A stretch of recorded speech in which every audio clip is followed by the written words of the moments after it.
안녕하세요. 스티브입니다. 자, 생명출판사 컴퓨터 구조론 연습 문제를 8장까지 선생님 보내주셨어요. 그래서 한번 풀어보도록 하겠습니다. 일단 제가 푸는 게 꼭 정답은 아닙니다. 정답은 아니고 그 부가적인 주변의 것들을 이렇게 설명을 할 건데요. 그게 정답이고요. 네, 제가 풀다 보면 틀릴 수도 있습니다. 틀리면 그냥 틀렸구나 이렇게 넘어가시면 되고요. 댓글 달아주시면 돼요. 자, 아직 구독 안 하신 분들은 구독과 좋아요를 눌러주셔요. 자, 1장은 뭐 우리 임용하고 사실 상관이 없습니다. 네. 역사상 제일 똑똑했다는 폰 노이만, 네, 아키텍처, 뭐 이런 것들이 나옵니다. 자, 1-2번 한번 보세요. 이게 이제 가장 기본적인 거죠. 16비트 명령어에서 7비트는 연산 코드, 나머지 비트는 오퍼랜드로 사용된다. 그러면 이렇게 16비트 중에서 얘가 7비트고 얘가 9비트가 되겠죠. 7비트가 OP 코드니까 2의 7승의 명령어를 나타낼 수 있겠죠. 그래서 128개의 명령어를 표현할 수 있다. 이런 얘기는 여러분 항상 이거 기억하시라고 그랬어요. 둘, 넷, 여섯, 일곱. 자, 만약 이게 add다. 그 다음에 얘는 뭐 serve다. 그 다음에 얘는 뭐 jump다. 네. 이런 거는 약속이에요. 네. 네. 뭐 이렇게 해서 하면 1111111 이렇게 128개를 나타낼 수 있죠. 이건 약속이에요. 약속이라서 이제 CPU를 만들면서 이런 OP 코드는 이런 연산을 하도록 하겠다. 이렇게 약속을 해서 규정해 두면 총 128개를 만들 수 있다. 그 얘기고요. 자, 오퍼랜드가 기억장치 주소를 가리키고 각 기억장치에선 한 바이트씩 저장된다면 이 명령어에 의해 직접 주소로 지정될 수 있는 최대 용량은 몇 바이트냐? 자, 이 뒤가 어드레스 부분, 오퍼랜드라고 되어 있는 부분이죠. 여기 2의 9승은 512개. 근데 최대 용량이 몇 바이트냐? 방이 12개란 얘기잖아요. 기억 장소에는 한 바이트씩 저장된다. 한 바이트씩 저장된다. 이거 보세요. 오퍼랜드가 기억 장치 주소를 가리키고 각 기억 장소는 한 바이트씩 저장된다면 이 명령에 의해서 직접 주소로 지정될 수 있는 거 한 바이트씩 저장된다면 기억 장치의 최대 용량은 얼마냐? 방을 나타낼 수 있는 주소가 이렇게 0000 9개부터 9개까지. 그럼 방이 512개예요. 512개 방인데 방 하나당 1바이트니까 최대 크기는 512 바이트가 되겠죠. 그렇죠? 아니면 0.5 킬로바이트 이렇게 써도 되고요. 512바이트라고 써도 상관없습니다. 자, 비슷한 문제예요. 그림 1-6이 뭔지 잘 모르겠습니다. 자, CPU와 기억장치 간에 접속된 데이터 버스는 16비트고 주소는 12비트래요. 그럼 CPU가 기억장치부터 한 번에 읽을 수 있는 데이터는 몇 바이트냐? 한 번에 읽을 수 있는 데이터는 지금 데이터 버스가 16비트라고 되어 있잖아요.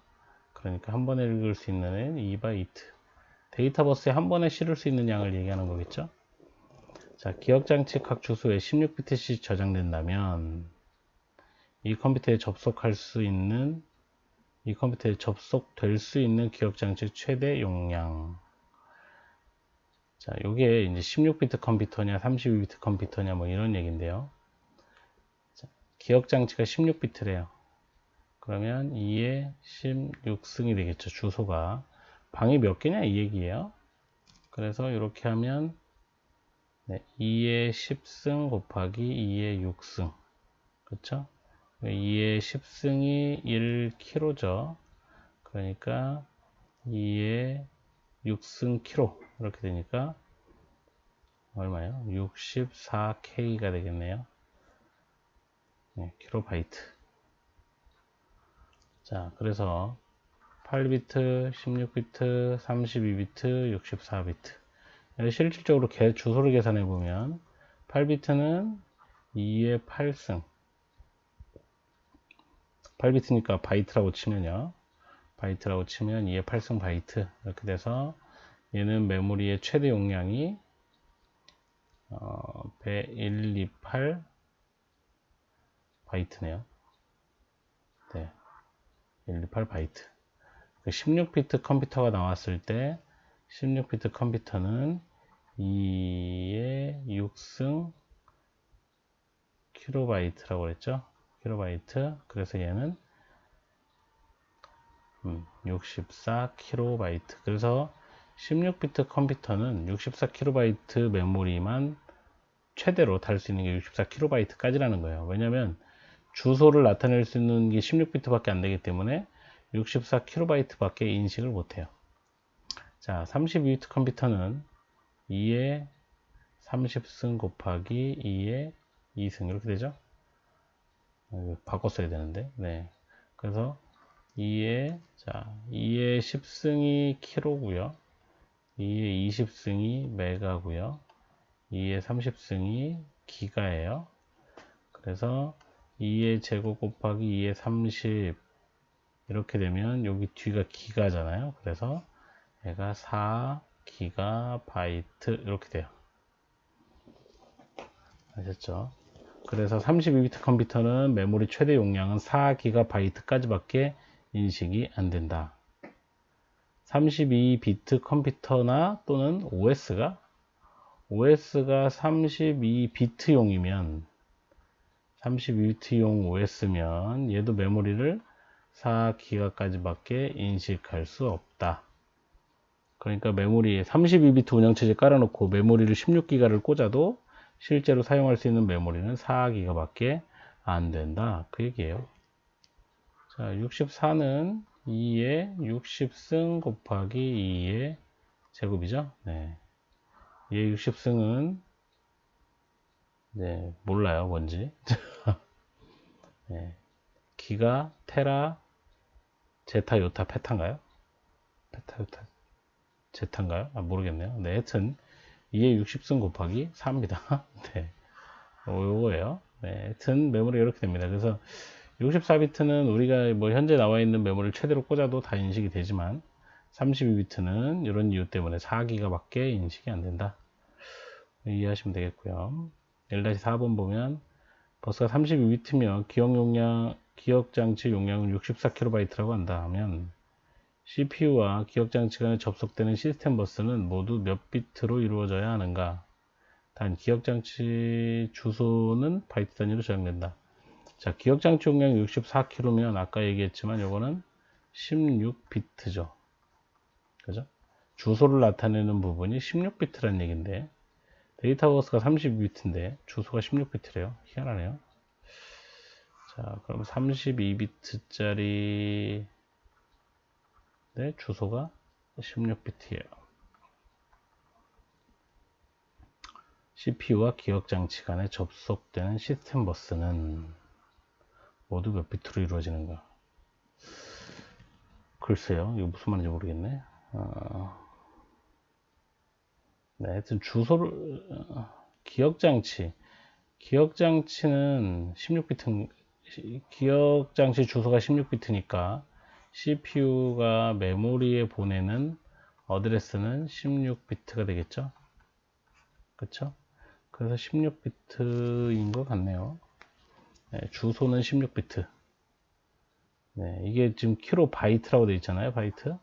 그래서 16비트고 지금 여기가 바이트 단위라고 되어 있으니까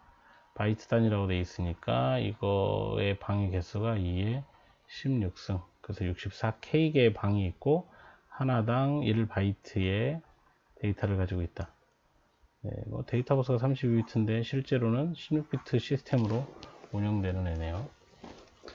이렇게 풀면 될 것 같아요. 자, 1-5번은 뭐 무슨 말인지 모르겠습니다. 그림이 없어서. 네, 넘어가고요. 자, 그 다음에 어널리티컬 엔진. 이게 바비지가 만든 계산기예요. 이거 차분기라고 불렀나? 하여튼 뭐 계산기인데 기계식 계산기죠. 예, 찾아봤더니 그림이 이렇게 돼 있더라고요. 그래서 순전히 완전 톱니바퀴를 이용한 기계식 계산기. 그러니까 파스칼이 조그맣게 만들었던 기계식 계산기를 발전시켜서 만든 것 같아요. 네, 바비지가 만들었던 거래요. 네, 이런 거는 뭐 몰라도 되고요. 뭐 이런 게 있었다는 것만 알아두시라고 그냥 그림 갖고 왔고요. 컴퓨터의 주요 용도를 두 가지씩 써봐라. 인베디드 컴퓨터. 네, 뭐 여러분 공유기나 뭐 엘리베이터나 냉장고나 뭐 이런 거 들어있는 게 인베디드 컴퓨터죠. 어떤 시스템에 들어가서 어떤 하드웨어나 이런 것들을 동작시키는 애들을 얘기합니다. 그래서 우리가 뭐 알고 있는 것들은 아두이노. 그 다음에 뭐 이렇게 보드 있죠. 스마트 보드. 네, 뭐 그 보드 되게 많아요. 다양한 보드들이 있어요. 이런 것들이 인베디드. 자, 슈퍼 미니 컴퓨터는 우리가 쓰는 일반 컴퓨터보다는 훨씬 성능이 좋지만 슈퍼컴퓨터보다는 작은 뭐 이런 애들을 얘기하는 거고요. 슈퍼컴퓨터는 뭐 여러분 알고 있는 뭐 기상청에서 쓰는 거 이런 것들 알파고 이런 데서 쓰는 애들이 슈퍼컴퓨터죠. 이런 애는 가격이 뭐 몇백억씩 하니까요. 그렇게 알고 계시면 되고요. 이거 뭐 네, 18번 모르겠습니다. 네, 얘도 뭐 슈퍼컴퓨터는 이거 한번 찾아보세요. 슈퍼컴퓨터 성능 평가의 단위가 있어요. 단위. 네, 1초에 부동소수점을 얼마나 많이 계산할 수 있느냐. 그래서 페타플롭이라고 네, 플롭 그래서 부동소수점 계산 횟수가 이제 슈퍼컴퓨터 성능을 평가하는 기준이에요. 그래서 중국이나 일본이나 미국이나 뭐 열심히 싸우고 있어요. 우리께 1등이네 아니네. 근데 그거는 알아두면 좋을 것 같아요. 평가 단위.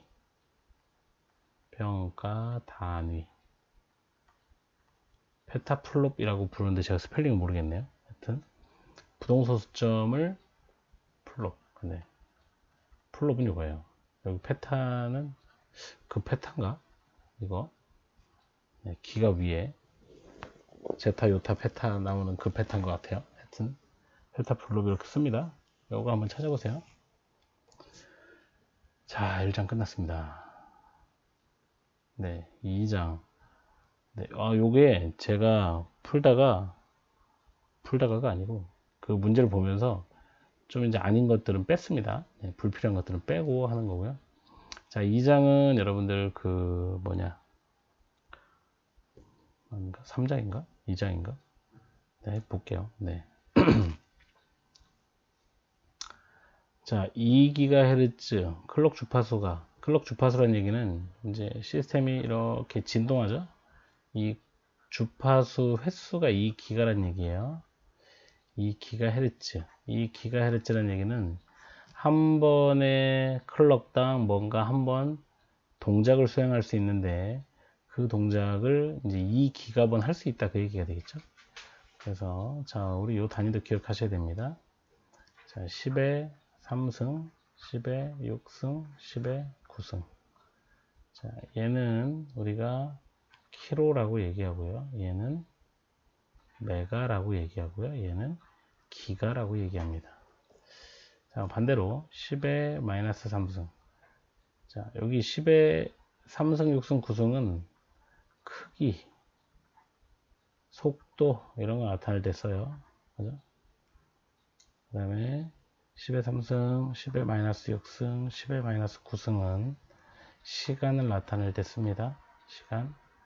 10의 3승은 미리세크, 6승은 마이크로세크, 9승은 나노세크 이렇게 쓰죠.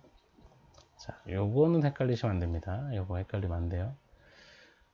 자, 컴퓨터 밖에서 어떤 크기나 속도나 용량을 나타낼 때는 10의 3승, 6승, 9승 단위로 가고요. 예, 요것도 또 기억하셔야 됩니다. 컴퓨터 안에서 용량을 표현할 때는 2의 10승 단위로 가요. 2의 10승, 2의 20승, 2의 30승.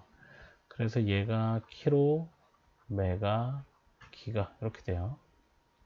아시겠죠? 요거는 기억하고 계셔야 됩니다. 자, 그러면 왜 지금 2기가가 주기가 0.5 나노세크가 나오냐? 2기가니까 1초에 2기가헤르츠.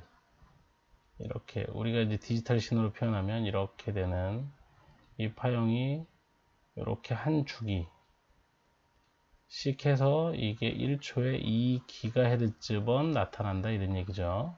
그러니까 이거를 거꾸로 그럼 한 주기는 몇 초가 걸릴 거냐? 이렇게 하면 뒤집으면 됩니다. 2기가헤르츠 분의 1 하면 한 번 진동한 시간이 나오죠. 네, 이렇게 되면 2 곱하기 10의 9승분의 1 이렇게 돼요. 그러니까 0.5 곱하기 10의 마이너스 9승 세크 이렇게 되는데 10의 마이너스 9승이 나노라 그랬죠. 그래서 0.5 나노세크 이렇게 나와요. 그래서 파형 한 번에 0.5 나노세크가 걸린다. 그러면 0.5 나노세크에 한 번씩 뭔가 동작을 수행할 수 있다 이 얘기예요. 근데 add 어드레스 명령어를 인출하고 실행하는 데 걸리는 시간이 모두 얼마냐?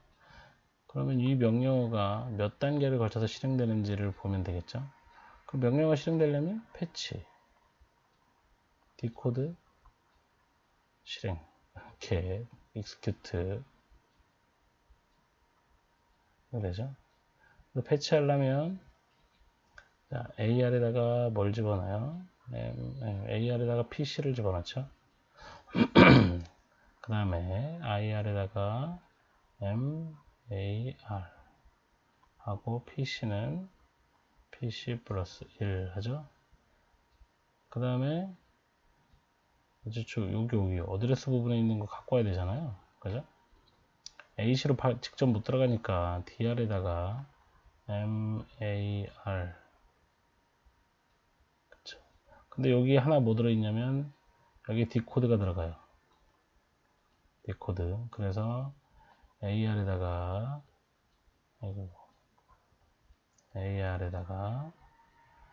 지금 IR에 밑에 12비트라고 그러면 10번째부터 0번부터 11비트까지를 주소를 집어넣고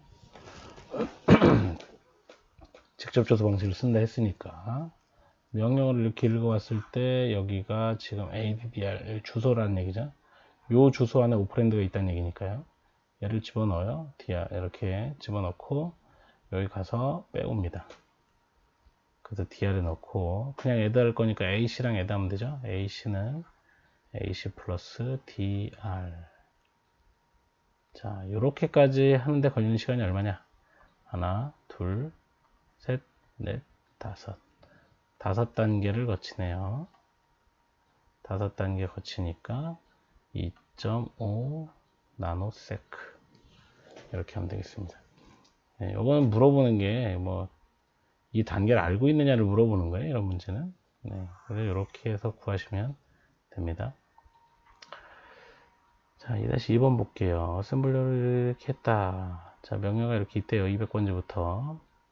이 프로그램이 순차적으로 실행되는 경우에 기억장치와 CPU 레지스터들의 내용이 어떤 값들이 되는지 그림 2-6의 단계 6, 7과 8의 그림을 고쳐서 표현해봐라. 300번지, 301번지는 9하고 5가 정되어 있다. 자, 이거 뭔지 모르겠지만 우리 CPU 안에 레지스터를 쫙 보면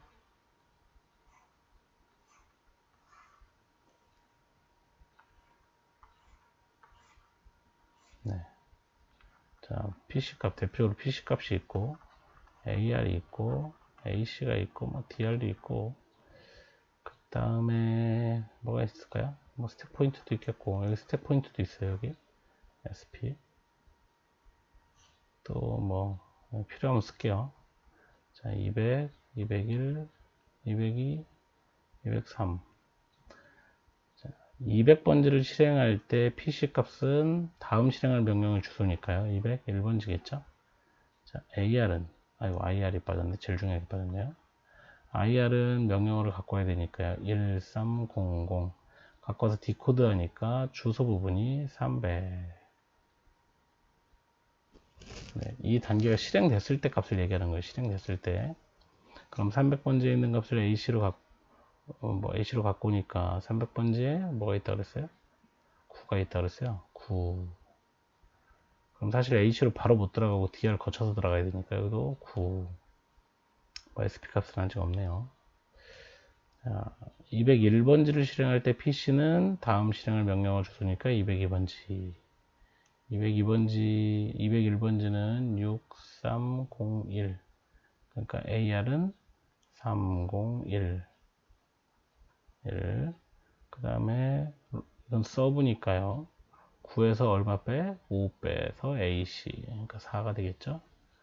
네, 이렇게 하고, 자, 200, 이건 뭐 DR 사실 뭐 DR 의미는 없는 것 같아요. 어떻게는.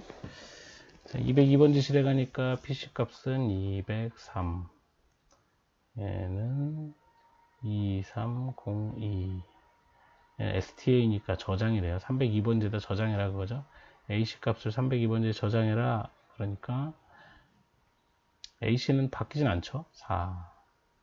AR은 302. 그럼 302번지에 4가 저장되겠죠.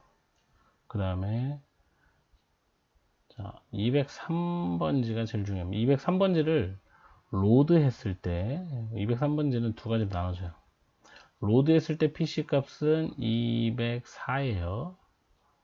203번지를 로드 했을 때 204가 돼요.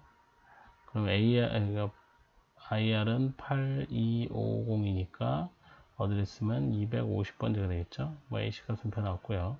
자, 이 상태에서 점프 명령이잖아요. 250번지로 점프해라. 그러니까 PC 값은 204였는데 점프 명령이 실행되면서 PC 값은 어디로 들어가요? 250번지. 여러분 이거 그냥 점프네요. 그냥 점프니까 PC 값은 저장 없이 그냥 바꿉니다. 250으로 그냥 바꿔요. 그러니까 로드 할 때는 204였는데 이 명령을 패치할 때는 204였는데 마지막 이 명령어가 딱 실행됐을 때 PC 값은 250번지가 됩니다. 그래야 점프를 하죠. 왜냐면 PC는 다음 실행할 명령어의 주소잖아요. 다음 실행할 명령어의 주소. 근데 지금 250번지로 점프하라고 했으니까 다음 실행할 명령어가 어디 있어요? 250번지 있죠? 그러니까 250번지로 PC를 바꿔줘야 날아갈 수 있어요. 자, 그렇게 1번을 풀면 되겠습니다. 뭐 더 뭐가 있는지 모르겠네요. 하여튼 뭐 필요한 거 그냥 쓰시면 돼요. 뭐 SC도 있고 뭐 다양하게 있긴 할 것 같네요. 자, 명령어 301번 명령어가 실행 중에 인터럽트 요구가 들어왔다면 인터럽트 사이클이 종료된 직후에 CPU 레지스터 사이클이 종료된 직후에 레지스터 PC 값들이 각각 어떻게 저장되지 어떤 값들이 저장된지 써라. 사이클이 종료된 직후에 웃기네요 저거. 네. 서비스 루틴 450이다. 300 자, 요거 실행 중에 왔으니까 얘 종료 끝내고 날아가겠죠. 자, 얘 종료 끝냈을 때 요거 실행할 때 PC 값은 202예요. 그쵸? 자, 그 인터럽트 루틴이 오면 어떻게 되냐? 자, 프로그램 실행 중에 인터럽트 루틴이 오면 어디로 날아가냐면 0번지로 날아갑니다. 0번지. 여러분 책에 나와요. 0번지에다가 복귀 주소를 써요. 202 이렇게 쓰고 그리고 어디로 오냐면 1번지로 오면 1번지에 서브루틴 주소가 있어요. 여기 450번지라고 되어 있으니까 450 이렇게 써 있어요. 그럼 어디로 날아가? 450번지로 날아가요. 그래서 쭉 실행합니다. 실행하고 인터럽트가 딱 끝나면 가장 끝에 간접 주소 자, 브랜치 on 컨디션 하고 0번지 이렇게 써 있어요. 그러니까 0번지에 있는 주소로 점프해라 그 얘기죠. 이거 다 해석하면. 그래서 인터럽트 루틴 쫙 끝나면 0번지 202네. 여기 202번지 명령어가 다음 실행할 명령어의 주소구나 라고 생각하고 202번지 명령어를 실행하기 시작합니다. 아시겠죠? 자, 그러면 이 종료된 직후란 얘기는 사이클이 종료된 직후니까 돌아왔는데 이상하네요. 이걸 왜 이렇게 물어보지? 이게 의미하는 게 뭔가 좀 다른 것 같아요. 만약에 진짜로 다 서비스 루틴 요 마지막 종료라는 게 끝났을 때잖아요. 끝나면 PC는 202. 그죠? 이거 돌아오면 다 복귀되는 거예요. 네, A씨는 4. 왜냐면 서브를 실행하고 갔으니까. 그 다음에 IR은 아까 3번 6301. 왜냐면 202번지를 아직 패치하지 않았으니까 IR은 여기에 들어있겠죠. 그 다음에 SP는 999인데 종료된 직후. 좀 애매합니다. 얘들이 물어보고 싶은 게 지금 얘를 종료했을 때 묻나? 근데 인터럽트는 SP, 이거 좀 찾아봐야 될 것 같은데. 인터럽트는 복귀 주소를 스택에 저장하지 않고 여기 저장하거든요. 0번지에다가. 이렇게 저장하는데 지금 스택을 물어본다? 하여튼, 요건 약간 좀 개념이 좀 애매하네요. 근데 메모리 스택은 여러분 요거 아셔야 돼요. 자, 메모리 스택이 좀 999라고 되어 있잖아요. 999. 네, 스택을 이렇게 위로 쌓죠. 위로 쌓죠. 메모리의 윗부분이 0번지예요. 0번지. 제일 밑에 9. 그래서 스택 이렇게 위로 쌓으니까 여기다 데이터를 집어넣으면 SP는 998이 돼요. 위로 더 올라갈수록 997, 6, 5, 4 이렇게 됩니다. 그래서 메모리 스택은 데이터를 쌓을수록 SP가 감소합니다. 감소하고 데이터를 빼낼수록 SP가 증가하는 이런 모양으로 되어 있습니다. 네, 근데 왜 지금 요거를 물어봤는지 모르겠는데 이제 문제는 인터럽트 사이클이 종료된 직후라고 되어 있기 때문에 사이클이 종료가 됐다는 얘기는 돌아왔다는 얘기잖아요. 202번지로 돌아왔어. 네, 이때 아직 패치하진 않았어. 그러면 이 상태 이렇게 묻나? 네, 하여튼 이렇게 될 것 같습니다. 근데 이제 인터럽트 서비스 루틴에 날아가려면 요 AC나 IR이나 막 이런 애들을 이제 다 저장해야 되니까 이걸 스택에 집어넣거든요. 이런 애들을. 근데 PC 값은 스택에 안 넣고 여기다 넣는 게 맞는데. 네. 일단 요 개념들은 네, 만호책이랑 같이 보시면 될 것 같습니다. 애매하게 푸는 것 같아요. 죄송합니다. 네. 자, 인터럽트 사이클 그림 2-9b와 같이 종료된 다음에 처리되는 인터럽트 서비스 루틴에서 AC의 내용을 스택에 저장했다. AC의 내용을 스택에 저장했다고. 그 값이 저장되는 기억장치 주소는 몇 번지며 SP의 내용은 어떤 값으로 변경되는가? 그러면 SP가 현재 999니까요. 999. 뭐 이거는 사실 뭐 그러네요. 네. 자, 메모리 스택 푸시. 원래 탑이 마지막 삽입된 데이터를 가리키고 있잖아요. 그죠? 원래 여기 데이터가 있다고 생각하면 이건 책을 좀 봐야 되겠네. 원래는 스택 자료 구조에서 스택은 데이터를 갖고 있잖아요. 그런데 여러분 8장 제가 정말 거짓말 안 하고 한 번에 폈어요. 네, 기본서를. 네, 한 번에 폈네요. 신기하네. 자, 푸시 연산이 어떻게 되냐면 dr 이거 뭐야 이거 팝이네. 이거 팝이네요. 자, 푸시 연산이 SP는 SP-1 하고 메모리 SP에다가 dr을 집어넣어요. 네, 그러니까 똑같네요. 네, 그러니까 SP를 변경한 다음에 고위치에다 값을 집어넣으니까 현재 999라고 그랬으니까요. 지금 AC 값을 저장하려면 푸시 연산을 땅 때리면 SP가 SP 빼기 2라니까요. 998이 되겠죠. 998번지에 AC 값 4 이렇게 저장이 되겠네요. 그리고 얘는 여기를 가리키고 있어요. SP는. 그래서 얘는 998번지 이렇게 되겠습니다. 자, 인터럽트 서비스 루틴을 실행하는 도중에 더 높은 우선순위를 가진 인터럽트 요구가 들어오더라도 그 루틴의 수행이 중단되지 않도록 하는 방법이 뭐냐? 인터럽트를 못 걸게 하면 되죠. 그렇죠? IEN이 빵 이렇게 하면 인터럽트를 못 걸잖아요. 그것도 여러분 몇 장에 나와요? 4장? 5장 5장에 나오는 것 같은데 5장에 보시면 그 전체 그림이 나오죠.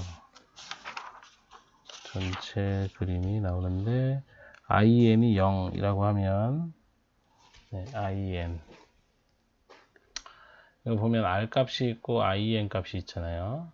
Interrupt Enable 이런 뜻이에요. Interrupt Enable에 0 집어넣으면 Interrupt를 못 건다 이런 얘기예요. Interrupt를 못 건다. 자, R에다 1 집어넣으면 Interrupt가 걸렸다. 그죠? Interrupt 서비스 루틴에 들어갈 때는 R은 1일 때 Interrupt 서비스 루틴에 Interrupt에 들어가죠. Interrupt 루틴에 들어가고 Interrupt를 끝날 때 R은 제로로 바꿔주죠.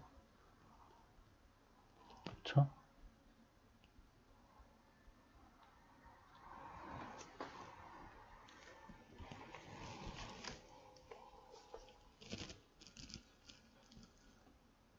네, 그렇습니다. 네, IN은 0이 되면 인터럽트를 걸 수 없다 이 얘기예요. 걸 수 없다는 얘기고 IN이 1이면 얘는 인터럽트 걸려도 된다 이런 얘기죠. 그래서 지금 내가 수행하는 이 서비스 루틴이 절대 인터럽트 걸리면 안 된다. 그러면 얘가 딱 시작될 때 IN은 제로라고 놓고 시작해요. 그럼 다른 애가 인터럽트를 딱 걸었는데 IN이 0이야. 그러면 얘가 인터럽트를 못 걸죠. 자, 이런 플래그 값을 변경을 해주면 중단하지 않고 할 수 있습니다. 아, 네. 요거 얘기하고 싶었어요. 파이프라인 2장에 무슨 파이프라인 문제를 막 이렇게 많이 내는지 모르겠어요. 겁나 많더라고요. 자, 2.5. 4단계 명령어 파이프라인으로 1000개 명령어를 모두 실행하려면 몇 클럭 주기가 걸리느냐? 그리고 만약 이 파이프라인에 클럭 주기 이렇게 있다면 전체 소요 시간이 얼마냐? 아까 2기가니까 0.5 나노세크 아까 계산했었죠, 이거. 자, 파이프라인 요거 식이 이렇게 있는데 요거 식을 몰라도요. 이렇게 그려보면 돼요. 자, 4단계라 그랬잖아요. 둘, 셋, 넷. 4단계니까요. 이렇게 하고 자, 1번 태스크, 2번 태스크, 3번 해서 3번. 자, 태스크가 3개야. 그 다음에 세그먼트가 4개예요. 그래서 4단계를 1, 2, 3, 4, 4단계를 거쳐서 끝난다고 하면 이 공식, 시험 볼 때 갑자기 공식이 생각이 안 나. 그럼 어떻게 하면 돼요? 그려보면 돼요. 1000개 말고 3개. 자, 그러면 이게 저 공식이 왜 이렇게 나오냐면 1번 기본 제일 첫 태스크가 끝나는데 4단계 기본 단계가 걸리잖아요. 4단계 그 다음에 요거 1번 빼고 나머지 2개 이렇게 세면 되는 거예요. 그래서 전체가 끝나려면 총 몇 클럭이 걸리냐면 하나 둘 셋 넷 1번 끝났죠? 2번 끝났죠? 3번 끝났죠? 그래서 6개 이렇게 든단 말이에요. 그렇죠? 그래서 공식이 어떻게 나오냐면 T는 세그먼트 수 K 그 4개 세그먼트로 되어 있죠? 더하기 태스크 수 N 태스크가 3이죠? 빼기 1 네, 이거 첫 번째가 하나 빼고 나머지 세면 된다는 얘기예요. 그래서 총 6단계 6클럭이 걸린다 이런 얘기죠. 그럼 4단계인데 1000개니까 똑같이 해보면 단계는 4개고 더하기 1000개 빼기 1개 그러면 1003이 걸리죠. 파이프라인을 쓰면 이렇게 걸린다는 얘기예요. 그럼 전체 소요시간 얼마냐? 전체 소요시간은 1003 클럭이 걸리는데 한 클럭당 0.5 걸리니까 500 1.5 이렇게 걸리겠네요.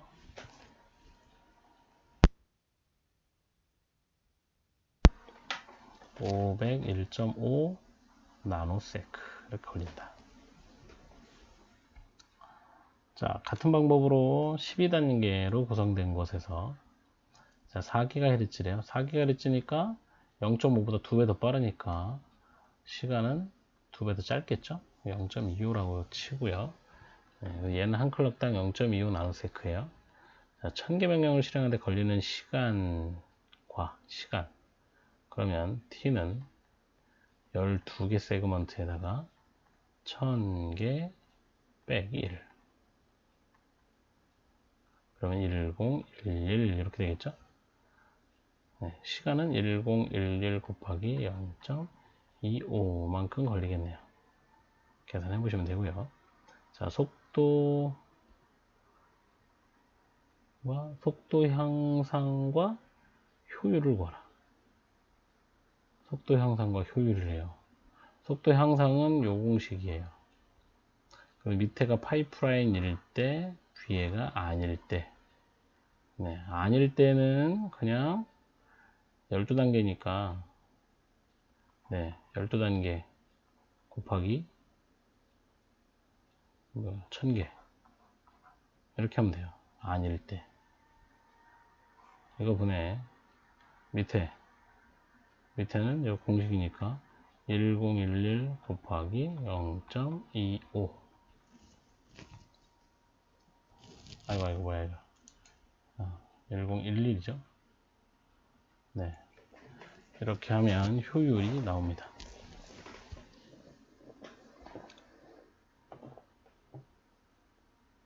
거의 1이네요. 뭐 이래. 아니죠. 1이 아니지. 얘는 12000이 되죠. 12000분의 1000이니까 거의 12배 정도 빠르죠. 네, 파이프라인이 12배 정도 빠르다는 얘기예요. 파이프라인이 12배 정도 빠르다. 효율은 속도 향상. 대략 한 12 나누기 12. 아니, 곱하기 100이니까. 뭐야, 이게? 어떻게 되는 거예요? 12배 빠른데. 속도 향상이, 이렇게 나누면 12 아니에요? 12. 속도 향상 12. 나누기 파이프라인 단계수 12. 1인데? 저 효율의 의미는 처음 보네요, 제가. 처음 보는데 값이 효율과는 좀 다르네요. 네, 하여튼 엄청 좋다. 엄청 좋다. 보통 속도 향상까지 하거든요. 여기까지 합니다. 여기까지. 효율. 일단 패스. 자, 그 다음에 요거는 뭐 앞에 푼 것대로 그냥 풀면 돼요. 요거 그냥 공식에 넣으면 걸리는 시간을 각각 구해라. 이거 또 2GHz니까 0.5 나노세크.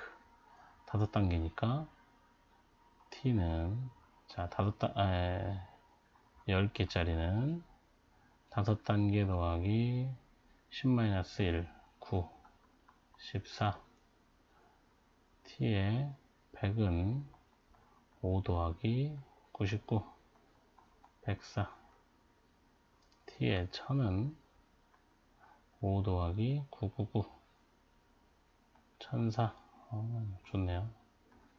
만은 5 더하기 9999 이렇게 되겠죠? 자, 파이프라이닝이 되지 않은 경우 각 명령어 실행 시간이 걸리는 시간이 각 명령어의 실행에 걸리는 시간이 그죠? 5단계니까 예, 한 번 실행할 때 0.5 나노세크니까요. 5단계면 2.5 나노가 걸린다는 얘기죠. 그럼 명령어 하나당 2.5가 걸린다는 얘기죠. 그럼 10개일 때 한번 봐요. 자, 얘는 14클럭인데 14클럭 곱하기 0.5 파이프라인을 쓰면 이렇게 되죠. 속도차를. 그런데 파이프라인을 쓰지 않으면 10개 곱하기 2.5 여기 되죠. 네, 이게 사실은 여기가 시간을 더 계산해서 귀찮게 나왔네요. 그냥 요 공식 넣으면 돼요. 네, 그러면 그냥 14분의 5 곱하기 10 이렇게 되는 거예요. 50. 네. 지금 여기 요거 시간 계산해 놓은 걸로 속도 양상을 구하려면 이걸 다시 다 시간 계산해야 되는데 귀찮잖아요. 0점은 어차피 곱해지는 거니까 빼고 요것만 하면 되죠.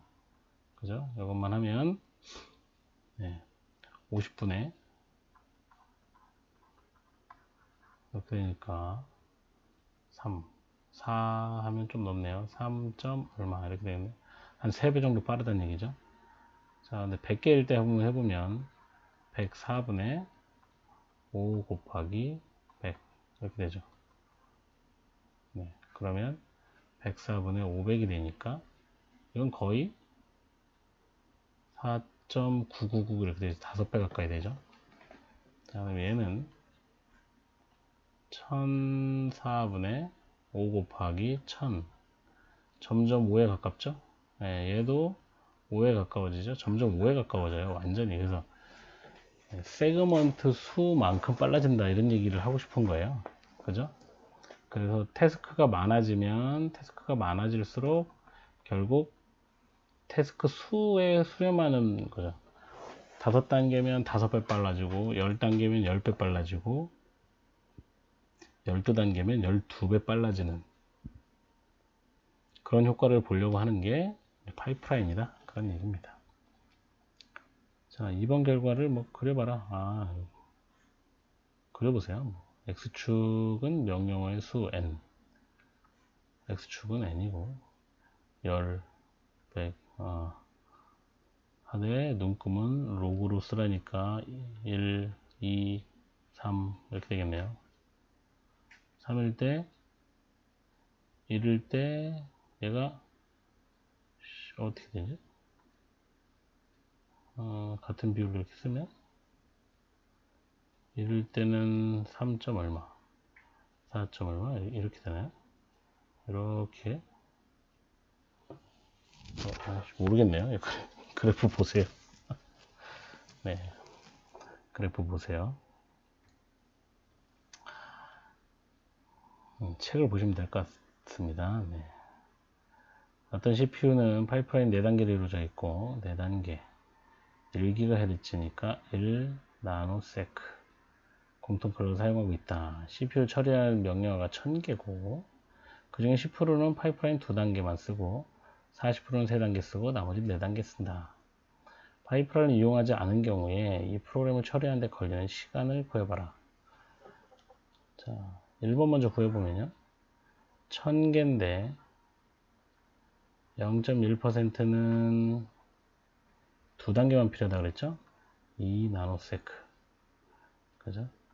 그 다음에 1000개인데 0.4%는 3단계니까 3나노세크.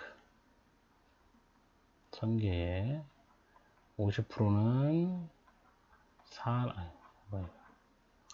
4나노세크죠? 4나노세크. 이랬을 때 실제 다 해서 걸리는 시간은 여기가 200나노, 여기가 400에 1200나노, 여기가 500에 2000나노. 그죠? 그래서 다 합치면 3400 나노세크 이렇게 걸린다. 네, 파이프라인을 이용하면 어떻게 되냐? 파이프라인을 이용하면 문제는 네, 중간에 2단계만 했다고 명령어를 빨리 집어넣을 수 있는 게 아니에요. 자, 1번은 끝까지 가고 2번은 2단계에서 끝나요. 그렇다고 해서 3번이 2단계 끝나면 바로 다음 여기에 들어갈 수 있는 게 아니죠. 3번 이렇게 들어가죠. 그래서 얘는 그냥 기본 공식에 그대로 들어가면 돼요. 그래서 파이프라인은 기본 공식에다 그냥 쏙 집어넣으면 실행시간 t는 자, 태스크 수가 4개라 그랬죠? 4개 더하기 1000-1 그러니까 1003 이렇게 됩니다. 1000개의 명령어가 모두 실행되는데 1003 클럭이 필요하다. 그 얘기고요. 1003 클럭이 필요하니까 여기다가 한 클럭이 1 나노세크니까요. 곱하면 1003 나노세크 걸린다. 그 얘기입니다. 파이프라이닝을 통해서 속도 향상과 효율은 모르겠어요. 이상해요. 자, 그러면 1003분의 3400 이렇게 되니까 3. 뭐시기 이렇게 되겠네요. 효율은 책을 다시 한번 찾아보세요. 뭔가 조금 이상합니다. 제가 뭔가 잘못 알고 있는 저는 처음 봤어요. 저희 그 파이프라인의 효율을. 자, 어떤 CPU에서 명령어 실행에 4개의 사이클 이루어진다고 하자. 첫 번째 사이클 처리하는데 0.5 나노, 두 번째와 세 번째는 1 나노, 마지막은 0.75가 걸린다. 자, 한 명령을 실행하는데 걸리는 시간이 얼마냐? 자, 파이프라인을 쓰지 않고, 자, 그냥 한 명령어를 실행하는데 걸리는 시간이 얼마냐 하면, 다 더하면 되죠. 0.5 더하기 1 더하기 1 더하기 0.75. 그러면 3.25 나노세크. 이렇게 되겠네요.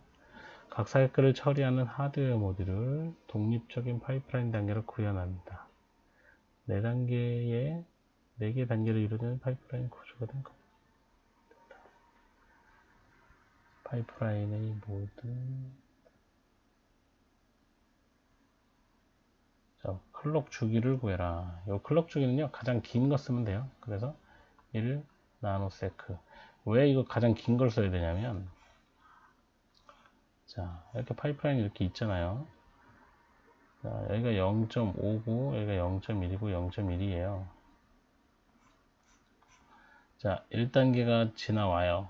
2단계가 1단계가 여기서 여기 들어와서 1나노세크 하는 동안 여기를 써야 되는데 위에서 0.5만 쓰면 끝나니까 썼다고 바로 내려보내 버리면 밑에 데이터와 충돌이 발생하겠죠. 그래서 얘가 버려져요. 그래서 이렇게 되면 안 되겠죠. 그래서 파이프라인 쓸 때 여기에 모든 클럭들은 동일하게 씁니다. 동일하게 쓰려면 이런 충돌을 예방하기 위해서 가장 긴 애를 써야 되겠죠. 그래서 이렇게 쓸 때는 가장 긴 애를 써요. 그래서 1 나노세크를 쓰고요. 1 나노세크니까 주파수는 1GHz가 되겠죠. 그럼 이 파이프라인으로 한 개의 명령을 실행하는 데 걸리는 시간은 4 나노세크. 그래서 한 개의 명령을 실행할 때는 1번하고 비교해보면 더 오래 걸리죠. 더 오래 걸리지만 문제는 그 다음 게 이제 1 나노세크마다 하나씩 다 실행돼서 나오기 때문에 자 보세요. 파이프라인을 안 쓰면 자, 명령어가 두 개가 있어요. 얘 실행하는데 3.25 두 번째 실행하는데 3.25 세 번째 실행하는데 3.25 이렇게 걸린단 말이죠. 근데 파이프라인은 첫 번째 실행하는데 3.25 두 번째 1 세 번째 1 이렇게 된다는 거죠. 그렇죠? 이렇게 되기 때문에 두 번째부터는 이제 월등히 빠르게 결과물이 나온다. 그래서 100개 실행하는데 걸리는 시간 1번은 3.25 곱하기 100 이렇게 되죠. 그 다음에 2번 파이프라인은 4단계에다가 100이니까요. 99가 되겠죠. 100, 100이 1하니까 그러면 103 나노세크 여기는 325 나노세크 월등히 이쪽이 좋죠. 그렇죠? 그래서 파이프라인을 쓰게 된다. 속도 향상은 103분의 325 하면 됩니다. 네, 계속 나오네요. 파이프라인이 계속 나와요. 이거 어디까지 나오는지 모르겠어요. 네, 네, 2개 더 풀면 되네요.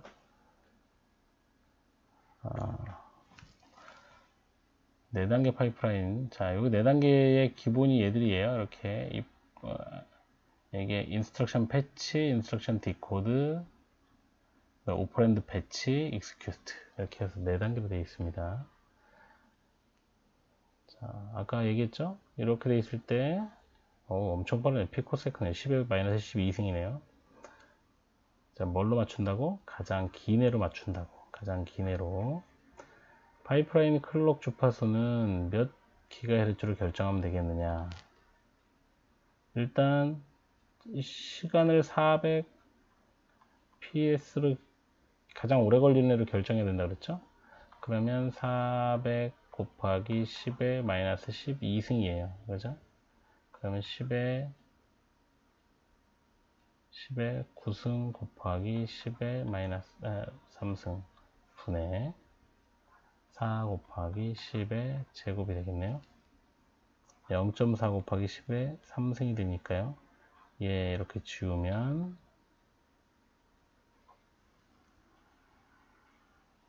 어떻게 되죠?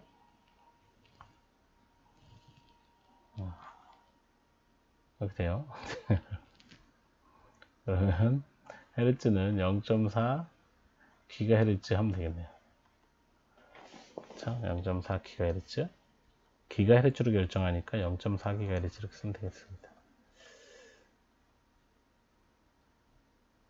아닌가? 아니네요. 네. 잘못됐어요.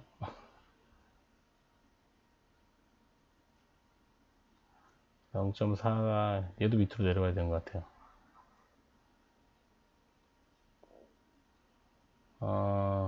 저 어떻게 내리나? 수학을 못해가지고. 자,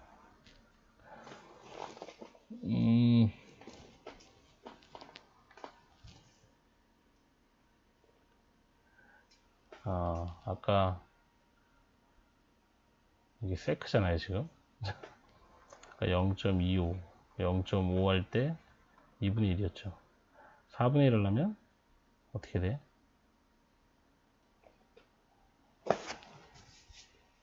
4분의 1, 0.4를 만들려면 5분의 2 이렇게 되겠네요. 곱하기 10의 9승. 이상한데?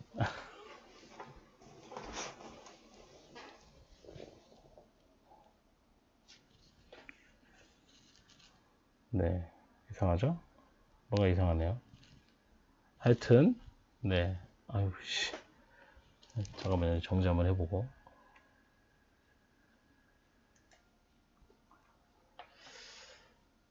자, 공부하고 왔습니다. 보세요.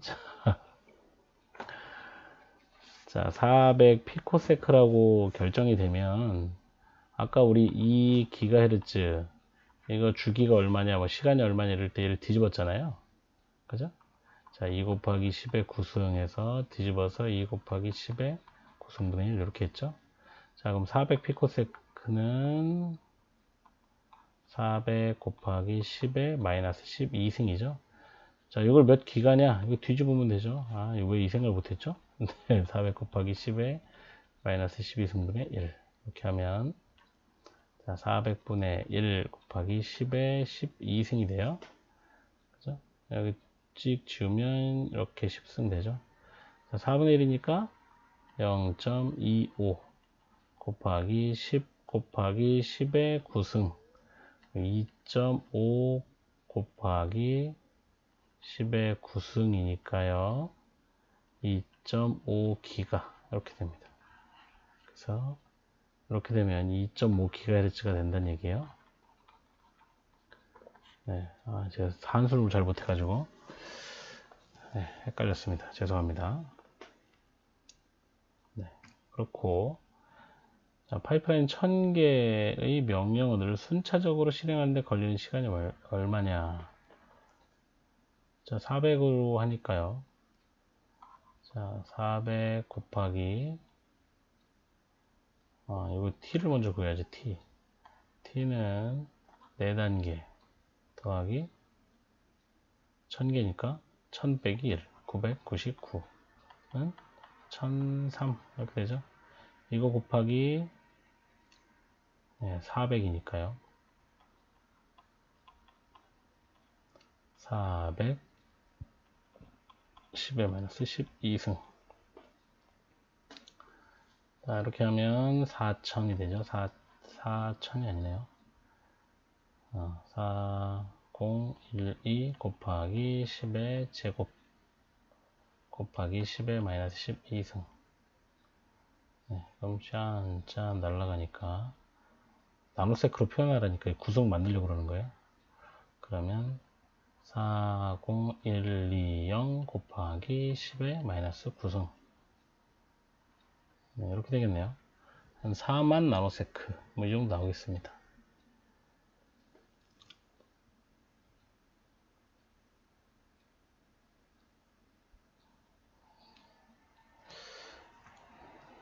자, 그 다음에 ALU 속도를 향상을 시켜서 익스큐션의 처리 시간을 250으로 단축시킨다면 전체 파이프라인 성능을 높이는 데 도움이 되는가? 안 되죠. 예. 이런 문제 좋아요. 이거 속도를 높이려면 누구의 속도를 줄여줘야 되느냐? 그죠?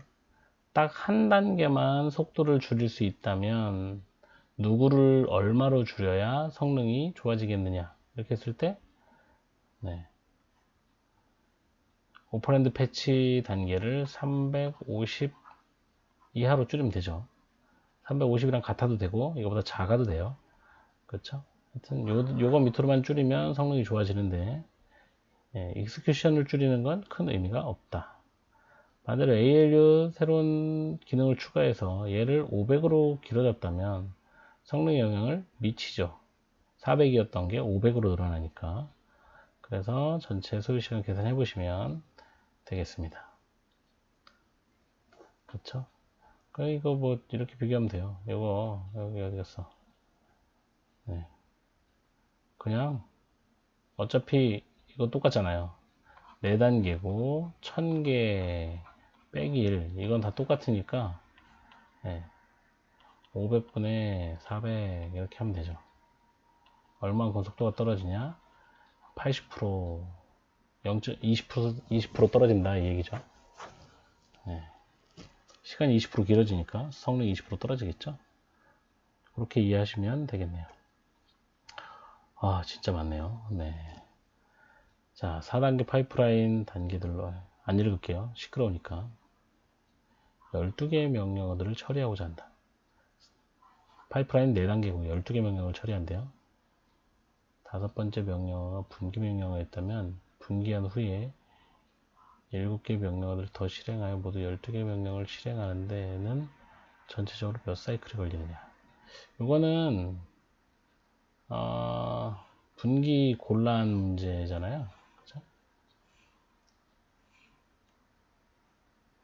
몇 사이클이 더 걸리냐. 뭐 5개까지 다 그려볼 필요는 없고요. 여기 몇 단계가 더 필요한지 보면 돼요. 5단계에서 실행이 돼서 점프하면서 점프된 후에 명령어가 여기 들어와야 되죠. 그죠? 그러니까 몇 단계를 쉬어야 돼? 3단계를 더 쉬어야 되죠. 왜냐면 6번이 여기 오면 안 된다는 얘기잖아요. 6번이 여기 실행되면 안 되잖아요. 6, 7, 8 얘들이 여기 실행되면 안 되고 5번이 분기해서 6번 명령어가 여기 들어와야 되잖아요. 그래서 3단계 동안 쉬어야 되기 때문에 전체 단계 수는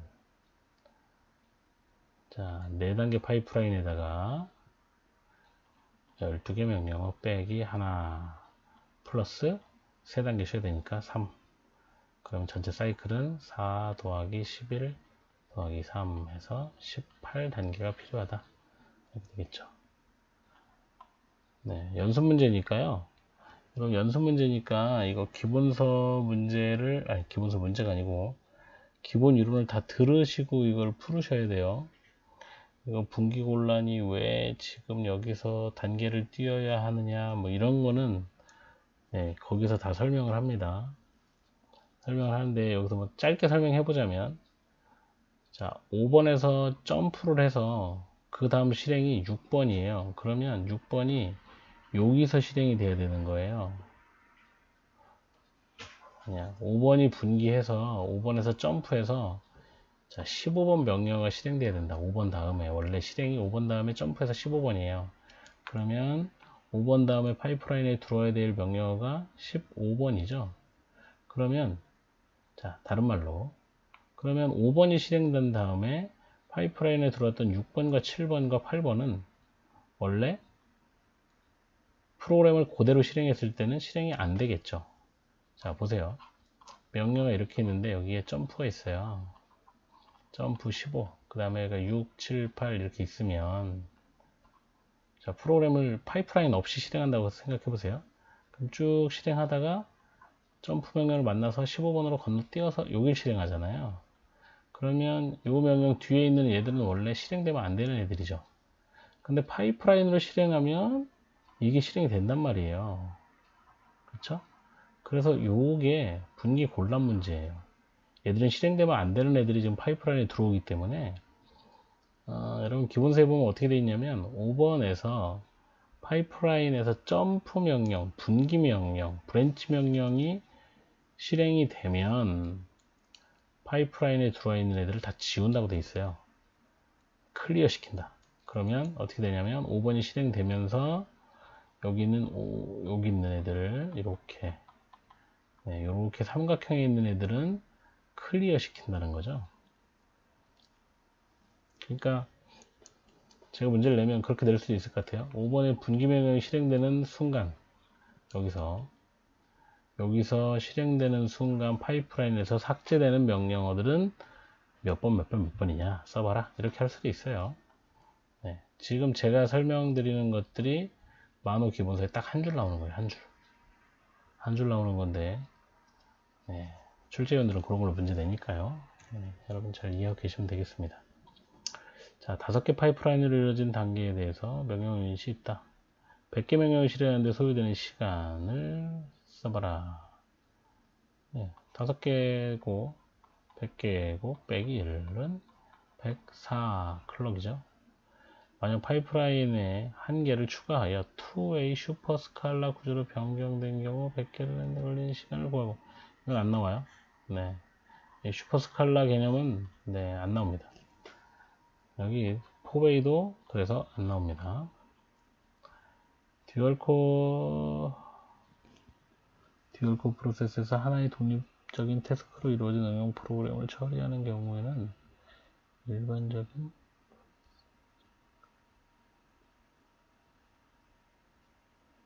내부 CPU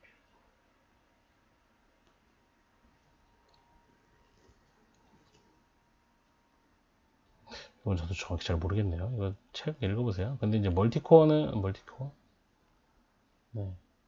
듀얼 코어가 있고 듀얼 프로세서가 있잖아요. 지금 듀얼 코어니까 CPU 하나에 코어가 2개 들어있는 애를 얘기하는 건데 일반적인 프로그램은 뭐 성능 차를 별로 못 느끼죠.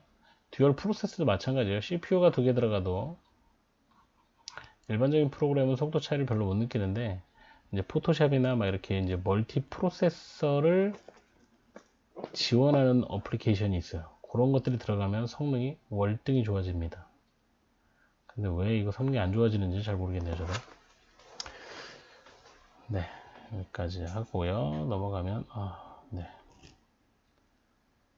자, 16비트 컴퓨터에서 2단어 길이의 서브루틴 호출 명령어. 2단어 길이. 2단어 길이라는 건 투워드를 얘기하는 거예요. 투워드. 맞나? 하나, 둘, 셋, 넷. 여기 16비트, 여기 16비트 이렇게 하나 봐요, 그러면. 자, 콜 56F2가 215B번지와 C번지에 수정되어 있다. 이 15B에 콜,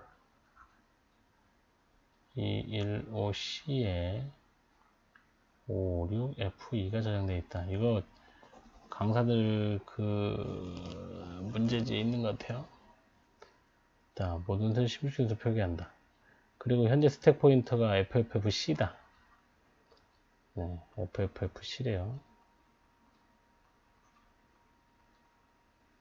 기억장치 FFFD는 D번지에는 1, 2, 3A가 저장되어 있다. 아래 각 순간에 프로그램 카운터와 SP는 어떤 값을 가지게 되는지 구하고 스택에 저장되는 내용을 PC 길이는 16비트이다. PC 길이는 16비트이다. 그렇죠. 지금 주소가 16비트니까 콜 명령어가 실행되기 전. 콜 명령어 실행되기 전이니까요. PC 값은 다음 실행될 명령어의 주소. PC 값은 215B. SP는 FFFC. 콜 명령어가 실행된 후. 자, PC 값은 콜이니까 여기로 56F2로 날아가야 되잖아요. 그래서 PC 값이 바뀌어요. 56F2로 바뀌고, SP는 이때는 리턴 주소를 저장한다는 개념인가 봐요. 그러면 FFFB가 되겠죠. 하나 감소한다 그랬죠. 값을 넣을 때는. 그 다음에 여기에는 저장되는 애가 215D가 저장되겠네요. 왜냐면 215D가 다음 명령이죠. 콜이 실행될 때 PC 값이 여기 얘를 가리키고 있었는데, 얘를 가리키고 있다가 콜 명령으로 날아가면서 SPL 스택에 저장하고 가는 거죠. 서브리트리부터 복귀한다. 복귀하면 PC 값은 215D가 되고요. SP는 FFFC가 되죠. 다시 한번 RET 명령어가 실행된 후 다시 한번 실행되면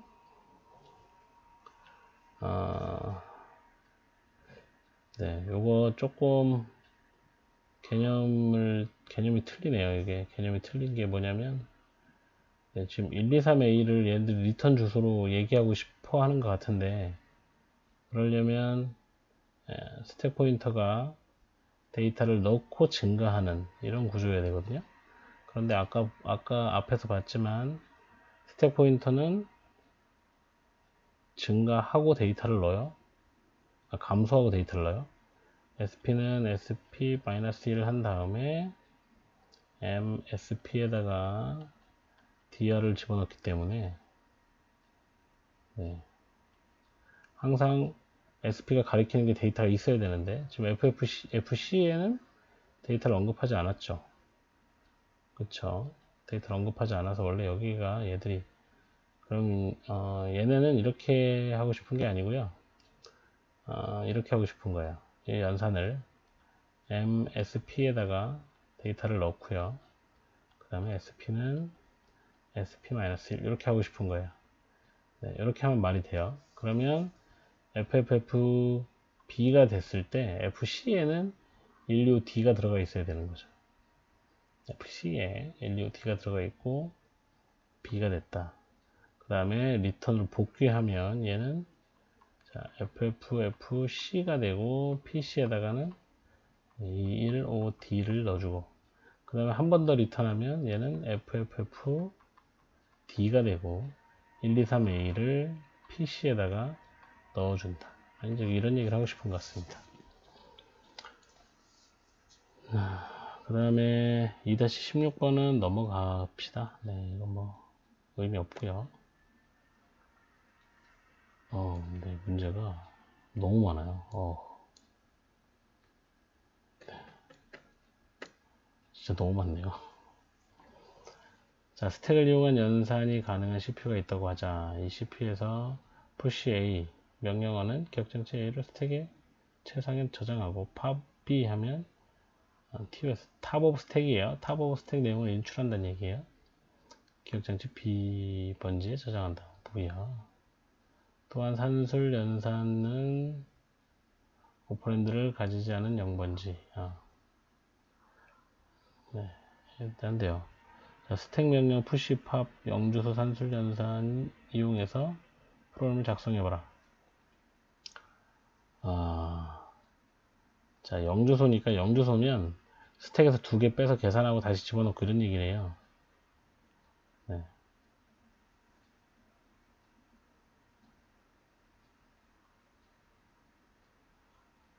저장에 저장한다.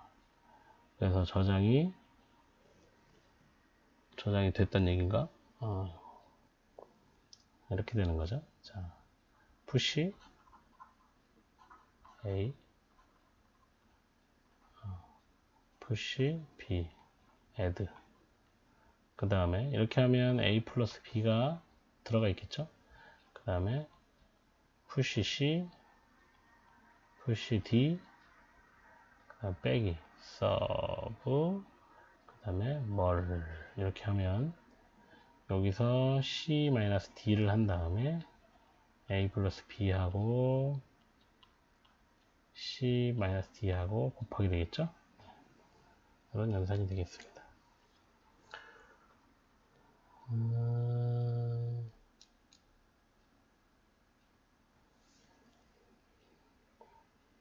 자, 이거 후위표 기법은요, 우선순위대로 가로를 묶으면 돼요. 이렇게. 자, 먼저 실행될 가로를 묶은 다음에,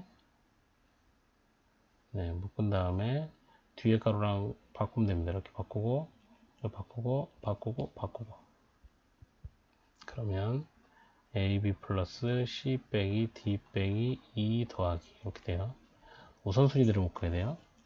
그럼 여기 우선순위 높고, 이렇게 묶고, 이렇게 묶으면, 그리고 얘는 뒤로, 얘는 여기 뒤로 이렇게 되죠. 그러면 A, B 플러스 CD 마이너스 곱하기 E 플러스 이렇게 됩니다. 자, 여기도 마찬가지예요. 여기 우선순위가 이렇게 되니까 묶으면 A, B 곱하기 CD 곱하기 더하기 E 빼기. 그죠? 어우, 싫으네요. 네. 싫습니다. 이거는 이렇게 묶고, 제일 끝에 이렇게 묶으면, 얘는 1, 2 가고, 여기가 먼저죠? 여기가 먼저니까 이렇게 하고, 이렇게 가야 돼요. 그러면 A, B, 빼기 하고요. 여기 틀렸네요. 왜냐하면, 우선순위가, 맞네. 여기 가로가 있구나. 네, 이렇게 하면, AB 빼기에다가 DE 곱하기 C 하고 빼기 이렇게 한 다음에 얘는 요로 F 나누기 G 나누기 하고 AB 사이에는 곱하기 하고 E 곱하기 이렇게 하면 됩니다. 자, 16비트 명령어에서 6비트가 연산 코드 필드고 나머지가 주소 비트다. 그럼 10비트가 주소란 얘기죠. 10비트 혹은 데이터를 나타내는 오퍼랜드가 저장된다. 오퍼랜드 필드의 값이 주소라면 직접 주소 측정될 수 있는 기억장치 용량은 얼마냐? 2의 10비트니까 자, 기억장치는 16비트 단위로 저장된대요.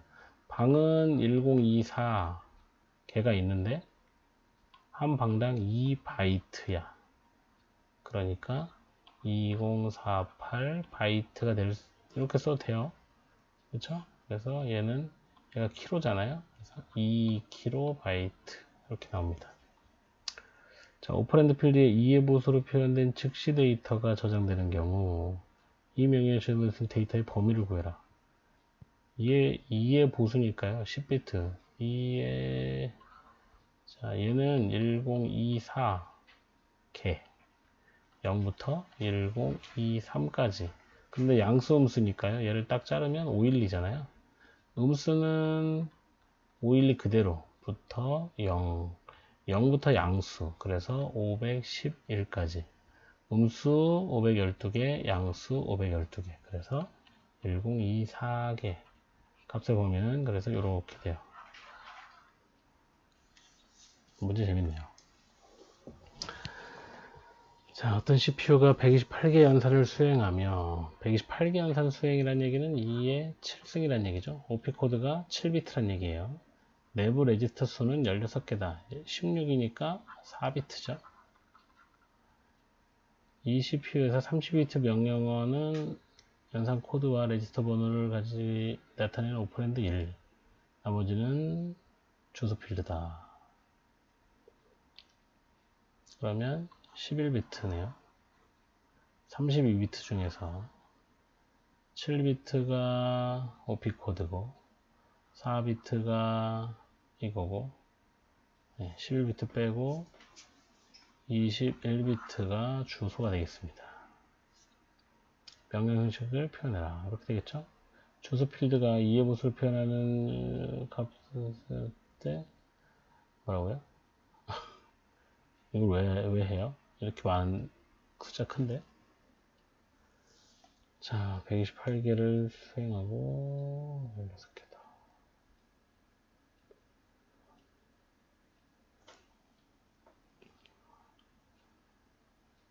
네, 요렇게가 오퍼랜드 원형이에요. 그 다음에 이 숫자는 2의 21승이잖아요. 그럼 빼기 2의 20승부터 0을 포함해서 2의 20승 마이너스 1까지 이렇게 쓰면 됩니다. 네, 절반이니까요. 물론 뭐 이거 계산해서 쓰고 싶으시면 쓰셔도 됩니다. 네, 참고로 2의 16승이 65,536이에요. 그 20승은 거기다가 더 곱하시면 돼요. 네, 하시면 됩니다. 자, 레지스터 길이가 32비트라면 레지스터의 길이가 32비트라면 레지스터 간접 주소 지정 방식에 의해 주소를 지정할 수 있는 기억장치 용량은 몇 기가바이트냐? 기억장치는 바이트 단위로 지정된다.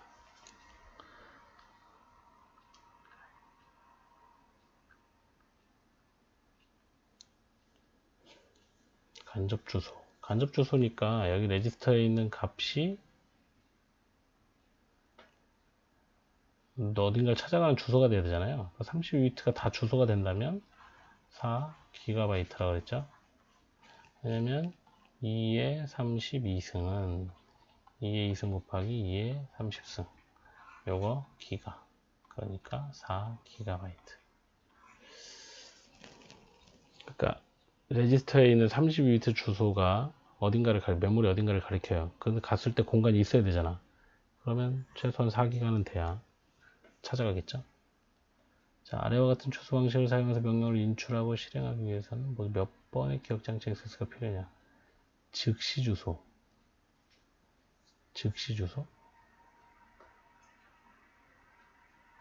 직접 주소가 아니고 즉시 주소 방식.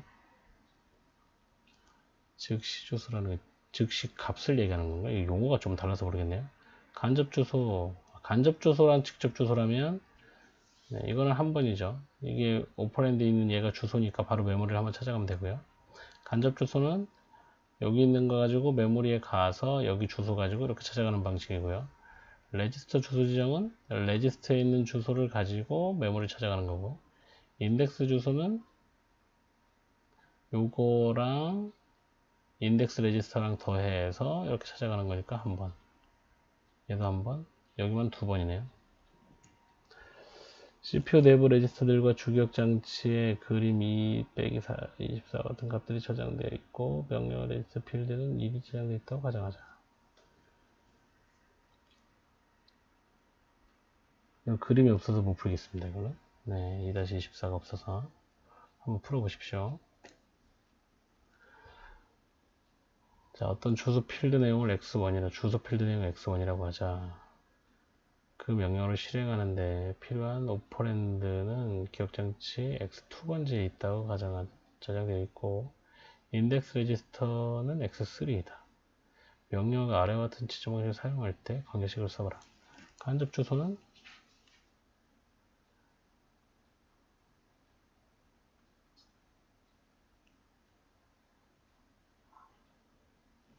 주소 필드에 x1이 있어. 간접 주소는 x1이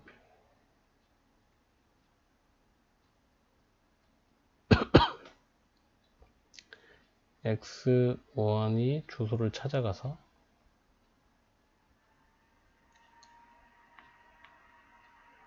기억장치 A번지 주소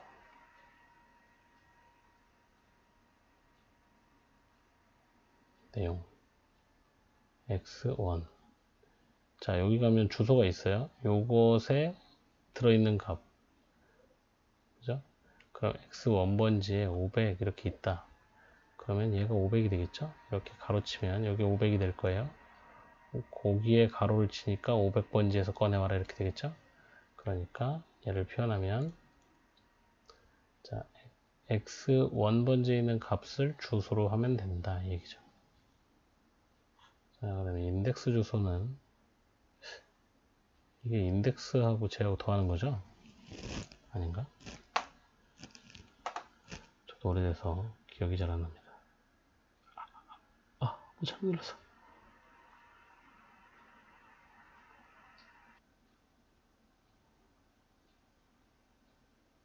네, 인덱스 레지스터는 인덱스하고 x1하고 더하는 거죠. x1하고 주소 필드에 있는 값하고 더하는 거니까 이렇게 나옵니다. 오퍼랜드는 기억장치에서 이게 뭐지? 이 명령을 실행하는데 필요한 오퍼랜드는 x2 번지에 저장되어 있다. 주소 필드가 x1인데 왜 x2에 저장되어 있지? 문제 좀 이상한 것 같아요. 명령의 주소 필드 x1이라고 있는데 이 명령을 실행하는데 필요한 오퍼랜드는 x2 번지에 있다는 얘기는 x2는 이렇게 쓰라는 얘기구나. 네, 이렇게 쓰라는 얘기네요. 오퍼랜드는 여기 있다. 간접 주소 썼을 때 인덱스 방식으로 썼을 때 오퍼랜드 2는 여기 있다 그 얘기네요. 맞습니다. 자, 프로그램 카운터의 내용을 x1이라고 하자. PC죠. 기억장치 x1번지에 저장된 명령어의 주소 필드 x2라고 하자. 그 명령어를 실행하는데 필요한 데이터는 기억장치 x3번지에 있다고 한다. 인덱스 레지스는 x4다.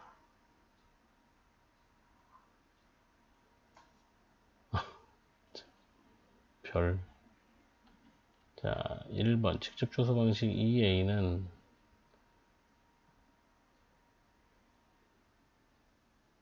주소 필드 x2니까 x2네요. 간접 주소 방식은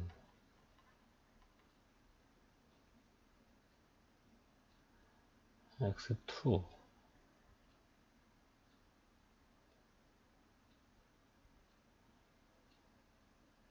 이거 똑같네. x3는 x2 이렇게 쓰는 거네요. x3는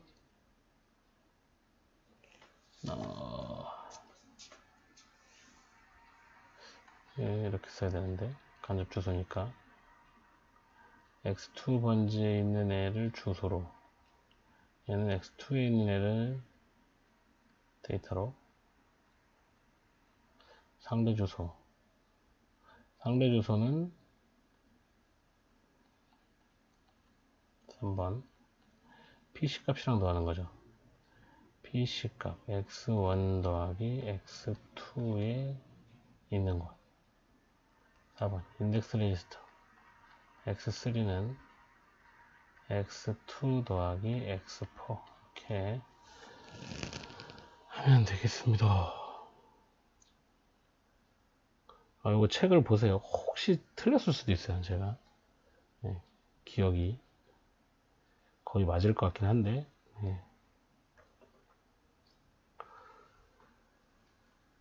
이거 거의 마지막인가요? 그러네요. 자, 프로그램 카운터의 내용이 x1, 기억장치 x1 번지에 저장된 명령어 주소를 x2, x1이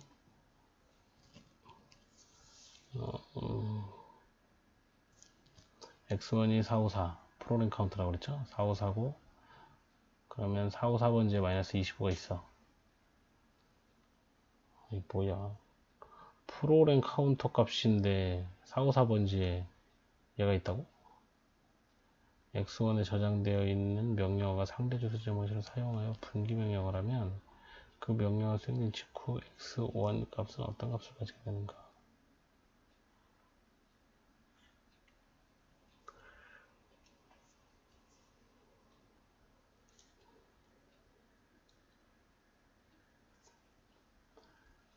x1 번지에 저장된 명령어의 주소 부분을 x2인데 주소 부분이 마이너스 25란 말이에요?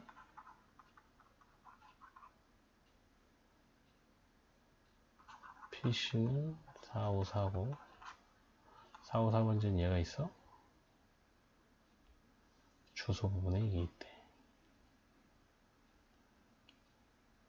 아, 분기 명령하고. 현재, 이렇게 분기가 되는지 모르겠네요. 마이너스 25에서 현재 PC 값에서 25를 빼서 날라가라? 그 얘기를 얘들이 하고 싶은 것 같아요.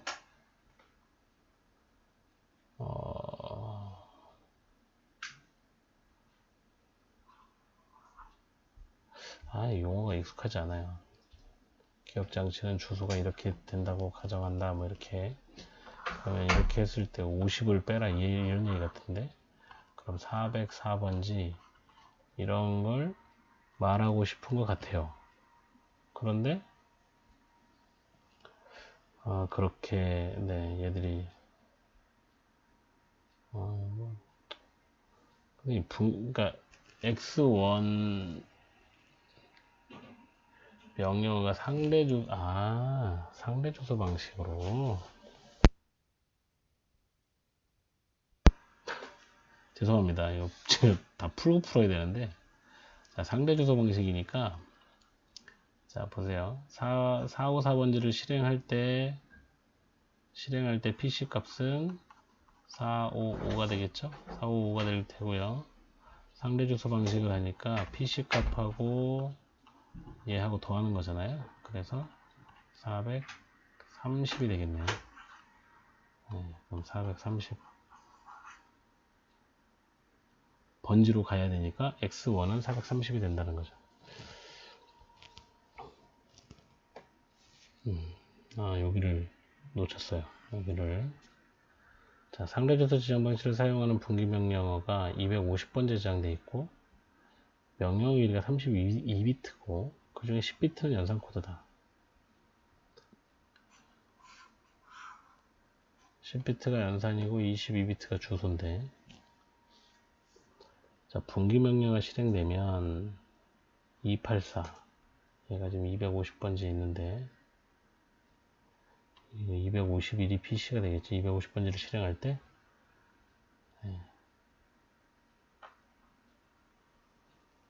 분기 명령어가 실행될 때 284번째로 분기되도록 하려면, 284로 분기되도록 하려면 얼마가 있어야 되냐?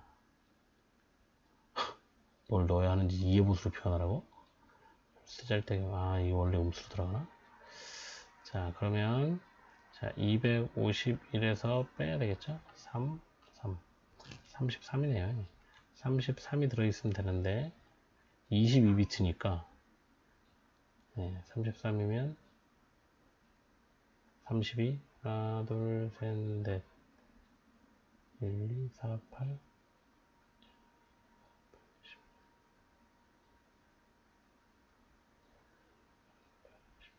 이렇게 하면 33이네요. 둘, 넷, 6개. 그러면 0을 6개니까 16개를 이렇게 치면 돼요. 16개. 16개. 그 다음에 얘를 뒤집으면 1 16개에다가 0, 1, 1, 1, 1, 1이 되겠네요. 이렇게 쓰라는 얘기인데? 왜 이렇게 쓰지? 쓸데없이? 이거 쓰나봐요. 자, 232번지로 분기되도록 하는 경우, 분기명령 주소 필드에 어떤 내용을 넣어야 하는지 이해보수를 표현해라. 왜 이해보수를 표현하라고 그럴까? 왜 음수를 넣지? 신기하네요. 양수를 넣어야. 이거 책을 좀 잘 보세요. 이런 상대 주소를 쓸 때 음수를 쓴다는 게 어떻게 있는지 모르겠네요. 자, 232번지로 가려면 251인데 여기 251에서 빼면 되겠네요. 31을 빼면 9, 4, 1, 19네요. 마이너스 19. 네, 마이너스 19 해야 뒤로 가죠. 근데 이걸 이해보수로. 이거 그냥 아유씨.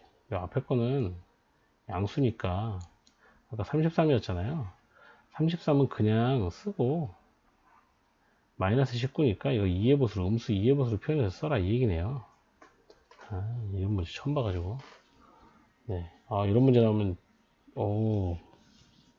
양수니까 음수로 바꿀 필요가 없죠. 33을 그냥 표현하면 돼요. 이렇게 0 16개에다가 1 0 0 0 0 이렇게 표현하면 되고, 음수 19는 19 쓴 다음에 2의 것으로 바꿔 쓰면 되죠. 그래서 음수로 표현하면 된다.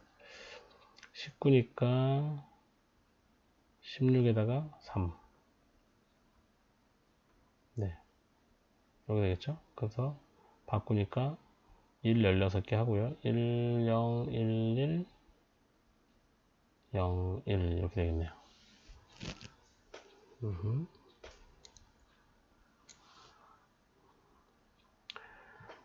자, 기억장치 200번지부터 50개의 요소들로 이루어진 데이터 배열이 저장되어 있다. 50개, 200번지부터 249까지 해서 50개가 이렇게 저장되어 있다. 인덱스 주소 지정 방식을 사용하는 명령어를 이용해서 12번째 데이터를 인출하려고 한다. 인덱스 지정 방식.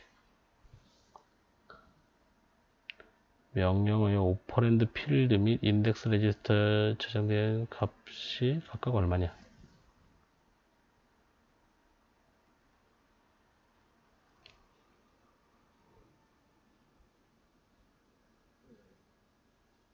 명령어를 이용해서. 자,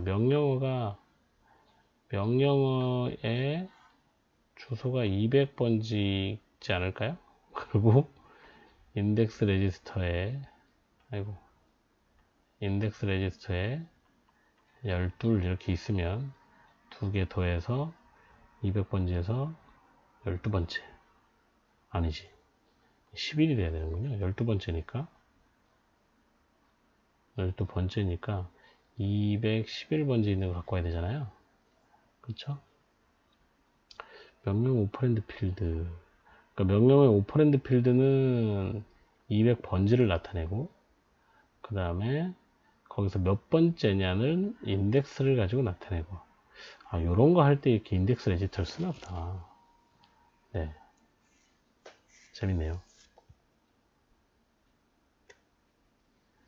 레지스터 간접 주소 지정 방식과 인덱스 주소 지정 방식의 결정한 유효 주소가 같아질 수 있는 조건은 뭐냐?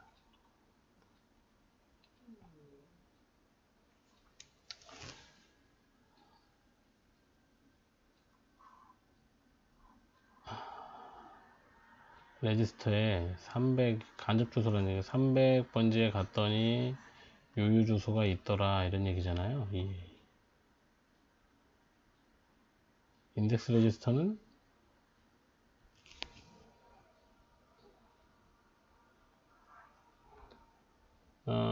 여기 레지스터 값이 어드레스 필드 값하고 인덱스 레지스터 값을 더한 것과 같을 때, 그럼 두 개 다 같은 위치를 나타내는 거죠. 이렇게. 그런데 이건 간접 주소 방식인데 300번째 있는 값이 주소가 되잖아요. 그죠? 근데 이거는 이렇게 했을 때 이게 주소가 되는데, 아이 참, 28번은 잘 모르겠습니다. 왜냐면 간접 주소기 때문에 이 300번지가 의미 있는 게 아니고 여기 안에 있는 값이 의미 있는 거거든요. 안에 있는가? 이 안에 있는 값을 요거 두 개 연산으로 만들어낼 수가 없죠. 없는데? 없습니다. 없어요. 모르겠네요. 네. 쉽게 풀 줄 알았는데 파이프라인 때문에 아주 진 빠지네요. 자, 3장부터는 다음 시간에 하겠습니다. 안녕. 좋은 밤 되세요. 막 부탁드리고 끝냅니다, 이제. 네. 여기 2장까지 뭐 나름, 네. 그냥 지금 제가 풀었던 방식대로 대부분 풀면 될 것 같고요. 거의 뭐, 네, 거의 맞습니다. 거의 맞고요. 2-28번은 모르겠어요. 네. 보시고 댓글 달아주시고요. 저는 이 책은 없는데, 네, 어떤 선생님? 네, 풀어달라고 하셔서, 네, 이만큼 풀었는데, 답이 없어서 확인을 못 하겠네요. 답이 있으면 좋은데. 네. 좋은 하루 되십시오. 안녕.